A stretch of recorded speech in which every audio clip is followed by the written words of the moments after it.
বাংলাদেশ অবস্থিত চীনা দূতাবাস গত রোববার রাতে জারি করা এক নির্দেশনায় বলেছে, চীনা নাগরিকদের বিদেশি বিবাহ সম্পর্কিত আইন কঠোরভাবে অনুসরণ করা উচিত, অবৈধ ম্যাচ মেকিং এজেন্টদের এড়িয়ে চলা উচিত এবং ছোট ভিডিও প্ল্যাটফর্মে ক্রস ডেটিং কন্টেন্টের মাধ্যমে বিভ্রান্ত না হওয়া উচিত। একই সঙ্গে বিদেশি স্ত্রী কেনার ধারণা প্রত্যাখ্যান করতে এবং বাংলাদেশে বিয়ে না করার ব্যাপারেও নাগরিকদের সতর্ক থাকতে বলেছে চীনা দূতাবাস। চীনের রাষ্ট্রায়ত্ত সংবাদ মাধ্যম গ্লোবাল টাইমস আজ সোমবার এক প্রতিবেদনে এসব তথ্য জানিয়েছে। দূতাবাস জানিয়েছে, চীনা আইন অনুসারে কোনো নাগরিক আন্তঃসীমান্ত বিবাহ পরিষেবাগুলোতে প্রকাশ্যে বা গোপনে জড়িত হতে পারে না। প্রতারণার মাধ্যমে কিংবা লাভের আশায় এ ধরনের কার্যকলাপ পরিচালনা করার কোনো অনুমতি নেই।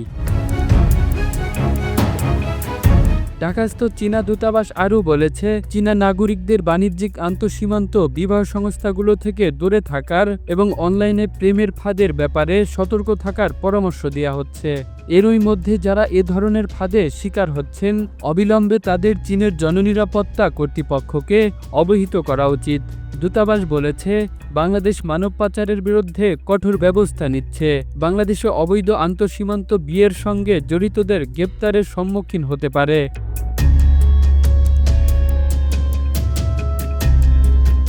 বাংলাদেশের দণ্ডবিধি এবং মানব পাচারকারী বিরোধী আইনে বলা হয়েছে, মানব পাচারকারীদের কমপক্ষে 7 বছর, সর্বোচ্চ যাবজ্জীবন কারাদণ্ড, এমনকি মৃত্যুদণ্ডের পাশাপাশি কমপক্ষে 5 লাখ টাকা জরিমানা হতে পারে।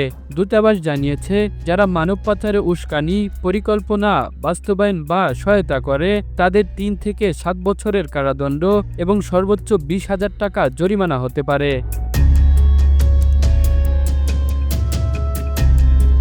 চীনা দূতাবাস তাদের নাগরিকদের সতর্ক করে বলেছে, বাংলাদেশে বিচারিক প্রক্রিয়া প্রায়শই দীর্ঘ হয়। মানব পাচারের সন্দেহে যদি কোনো ব্যক্তিকে গ্রেপ্তার করা হয়, তাহলে পুলিশ মামলা দায়ের থেকে আদালতে সাজা প্রদান পর্যন্ত কয়েক মাস, এমনকি বছরের পর বছর সময় লাগতে পারে।